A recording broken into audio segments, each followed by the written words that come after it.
about 470 BC, died in 399. For a time followed his father's art as a sculptor, served in 3 campaigns, president of the Pyrtanes in 406, and opposed the 30 tyrants. His philosophical precepts, as those of the wisest man of his time, known to us only in the writings of his disciple, Plato. Footnote: delivered in Athens in 399 BC, as reported by Plato in The Apology, translated by Henry Carey, abridged. End of footnote. I know not, O Athenians, how far you have been influenced by my accusers. For my part, in listening to them, I almost forgot myself, so plausible were their arguments. However, so to speak, they have said nothing true.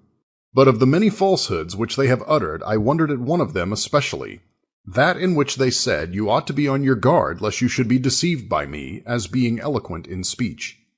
For that they are not ashamed of being forthwith convicted by me in fact, when I shall show that I am not by any means eloquent.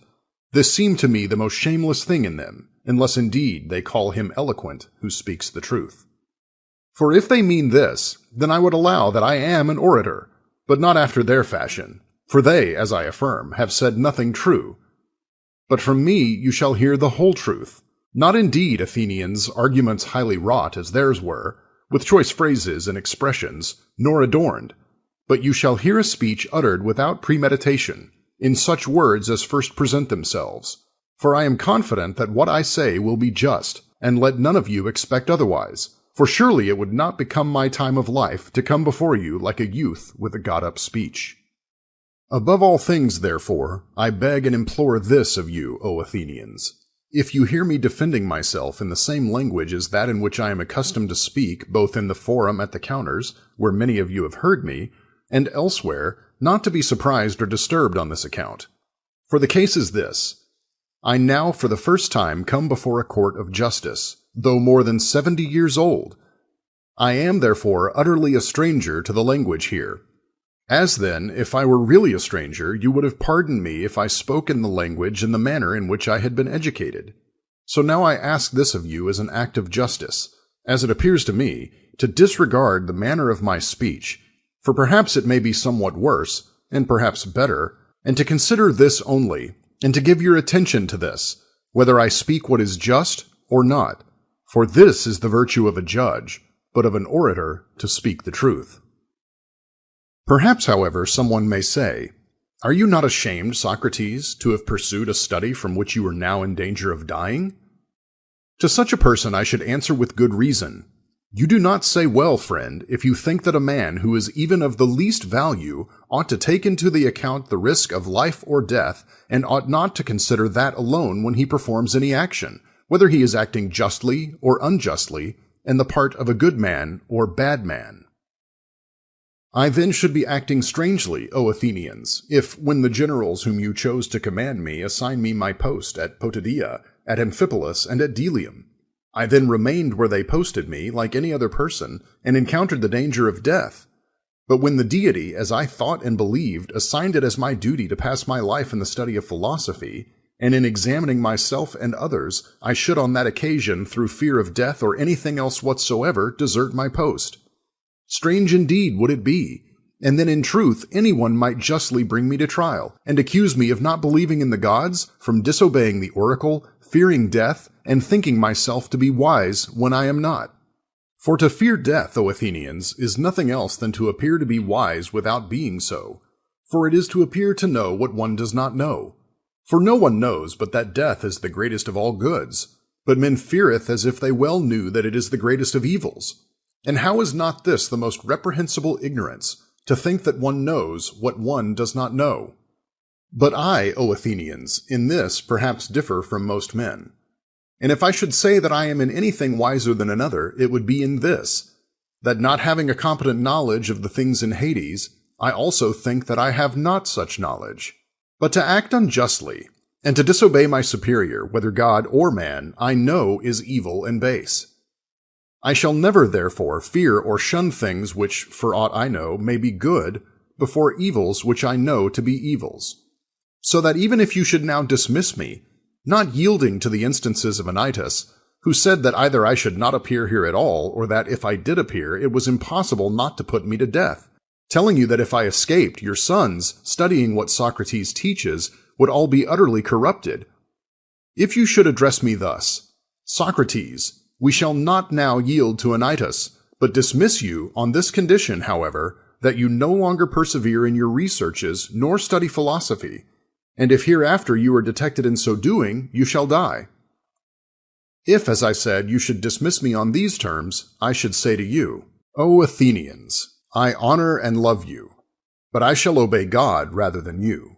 And as long as I breathe and am able, I shall not cease studying philosophy, and exhorting you, and warning any one of you I may happen to meet, saying, as I have been accustomed to do, O best of men, seeing you are an Athenian, of a city the most powerful and most renowned for wisdom and strength, are you not ashamed of being careful for riches, how you may acquire them in greatest abundance, and for glory and honor, but care not nor take any thought for wisdom and truth, and for your soul, how it may be made most perfect? And if any one of you should question my assertion and affirm that he does care for these things, I shall not at once let him go, nor depart, but I shall question him, sift, and prove him. And if he should appear to me not to possess virtue, but to pretend that he does, I shall reproach him for that he sets the least value on things of the greatest worth, but the highest on things that are worthless. Murmur not, O Athenians, but continue to attend to my request, not to murmur at what I say, but to listen, for as I think, you will derive benefit from listening. For I am going to say other things to you, at which perhaps you will raise a clamor, but on no account do so. Be well assured, then, if you put me to death, being such a man as I say I am, you will not injure me more than yourselves. For neither will Miletus nor Anytus harm me, nor have they the power, for I do not think that it is possible for a better man to be injured by a worse. He may perhaps have me condemned to death, or banished, or deprived of civil rights, and he or others may perhaps consider these as mighty evils. I, however, do not consider them so, but that it is much more so to do what he is now doing, to endeavor to put a man to death unjustly. Now, therefore, O Athenians, I am far from making a defense on my own behalf, as anyone might think, but I do so on your behalf, lest by condemning me you should offend at all with respect to the gift of the deity to you. For if you should put me to death, you will not easily find such another, though it may be ridiculous to say so, altogether attached by the deity to this city as to a powerful and generous horse, somewhat sluggish from his size, and requiring to be roused by a gadfly. So the deity appears to have united me, being such a person as I am, to the city, that I may rouse you and persuade and reprove every one of you, nor ever cease besetting you throughout the whole day. Such another man, O Athenians, will not easily be found. Therefore, if you will take my advice, you will spare me. But you, perhaps being irritated like drowsy persons who are roused from sleep, will strike me, and yielding to Anytus, will unthinkingly condemn me to death. And then you will pass the rest of your life in sleep, unless the deity caring for you should send someone else to you. But that I am a person who has been given by the deity to this city, you may discern from hence. For it is not like the ordinary conduct of men that I should have neglected all my own affairs and suffered my private interest to be neglected for so many years, and that I should constantly attend to your concerns, addressing myself to each of you separately, like a father or elder brother, persuading you to the pursuit of virtue. And if I had derived any profit from this course, and had received pay for my exhortations, there would have been some reason for my conduct. But now you see yourselves that my accusers, who have so shamelessly calumniated me in everything else, have not had the impudence to charge me with this, and to bring witnesses to prove that I ever either exacted or demanded any reward. And I think I produce a sufficient proof that I speak the truth, namely, my poverty. Perhaps, however, it may appear absurd that I, going about, thus advise you in private and make myself busy, but never venture to present myself in public before your assemblies and give advice to the city. The cause of this is that which you have often and in many places heard me mention, because I am moved by certain divine and spiritual influence, which also Miletus through mockery has set out in the indictment. This began with me from childhood, being a kind of voice which, when present, always diverts me from what I am about to do, but never urges me on. This it is which opposed me meddling in public politics, and it appears to me to have opposed me very properly. For be well assured, O Athenians, if I had long since attempted to intermeddle with politics, I should have perished long ago, and should not have at all benefited you or myself. And be not angry with me for speaking the truth, for it is not possible that any man should be safe who sincerely opposes either you or any other multitude, and who prevents many unjust and illegal actions from being committed in a city. But it is necessary that he who in earnest contends for justice, if he will be safe for but a short time, should live privately and take no part in public affairs. Do you think then that I should have survived so many years if I had engaged in public affairs, and acting as becomes a good man had aided the cause of justice, and as I ought had deemed this of the highest importance? Far from it, O Athenians, nor would any other man have done so. But I, through the whole of my life, if I have done anything in public, shall be found to be a man, and the very same in private, who has never made a concession to any one contrary to justice, neither to any other, nor to any one of these whom my calumniators say are my disciples. I, however, was never the preceptor of anyone. But if anyone desired to hear me speaking and to see me busied about my own mission, whether he were young or old, I never refused him. Nor do I discourse when I receive money, and not when I do not receive any, but I allow both rich and poor alike to question me, and if anyone wishes it, to answer me and hear what I have to say. And for these, whether anyone proves to be a good man or not, I cannot justly be responsible, because I never either promised them any instruction nor taught them at all. But if anyone says that he has ever learned or heard anything from me in private, which all others have not, be well assured that he does not speak the truth. But why do some delight to spend so long a time with me? Ye have heard, O Athenians, I have told you the whole truth, that they delight to hear those closely questioned who think that they are wise but are not, for this is by no means disagreeable. But this duty, as I say, has been enjoined me by the deity, by oracles, by dreams, and by every mode by which any other divine decree has ever enjoined anything to man to do. These things, O Athenians, are both true and easily confuted if not true. For if I am now corrupting some of the youths, and have already corrupted others, it were fitting surely that if any of them, having become advanced in life, had discovered that I gave them bad advice when they were young, they should now rise up against me, accuse me, and have me punished. Or if they were themselves unwilling to do this, some of their kindred, their fathers or brothers or other relatives, if their kinsmen have ever sustained any damage from me, should now call it to mind. Many of them, however, are here present, whom I see. I could mention many to you, some one of whom certainly Miletus ought to have adduced in his speech as a witness. If, however, he then forgot to do so, let him now adduce them. I give him leave to do so, and let him say it, if he has anything of the kind to allege. But quite contrary to this you will find, O Athenians, all ready to assist me, who have corrupted and injured their relatives, as Miletus and Anytus say. For those who have been themselves corrupted might perhaps have some reason for assisting me, but those who have not been corrupted, men now advanced in life, their relatives, what other reason can they have for assisting me, except that right and just one, that they know that Miletus speaks falsely, and that I speak the truth?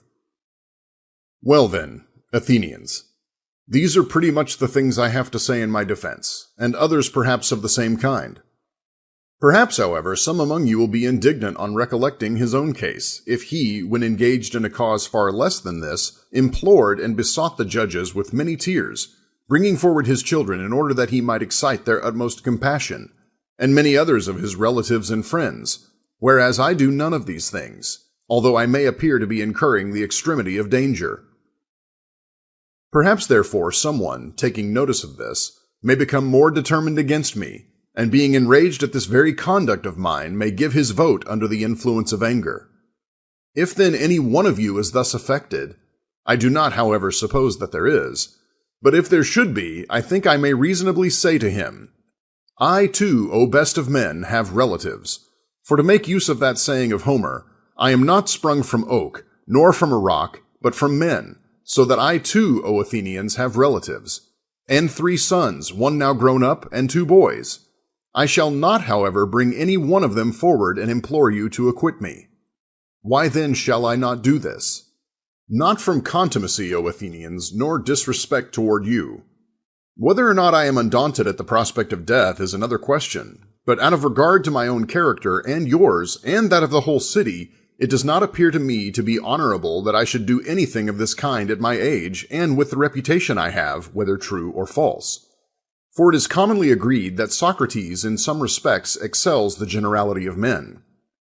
If then those among you who appear to excel either in wisdom, or fortitude, or any other virtue whatsoever, should act in such a manner as I have often seen some when they have been brought to trial, it would be shameful who, appearing indeed to be something, have conducted themselves in a surprising manner, as thinking they should suffer something dreadful by dying, and as if they would be immortal if you did not put them to death.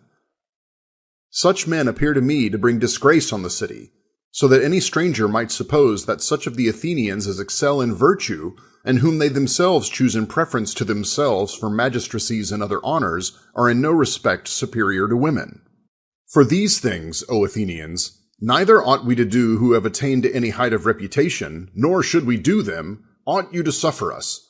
But you should make this manifest, that you will much rather condemn him who introduces these piteous dramas, and makes the city ridiculous, than him who quietly awaits your decision. But reputation apart, O Athenians, it does not appear to me to be right to entreat a judge, or to escape by entreaty, but one ought to inform and persuade him.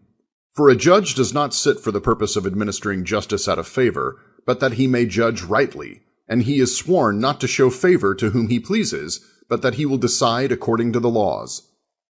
It is therefore right that neither should we accustom you, nor should you accustom yourselves to violate your oaths, for in so doing neither of us would act righteously. Think not then, O Athenians, that I ought to adopt such a course toward you as I neither consider honorable, nor just, nor holy, as well, by Jupiter, on any other occasion, and now especially when I am accused of impiety by this Miletus. For clearly, if I should persuade you, and by my entreaties should put a constraint on you who are bound by an oath, I should teach you to think that there are no gods, and in reality, while making my defense, should accuse myself of not believing in the gods. This, however, is far from being the case, for I believe, O Athenians, as none of my accusers do, and I leave it to you and to the deity to judge concerning me in such way as will be best, both for me and for you. End of chapter 13.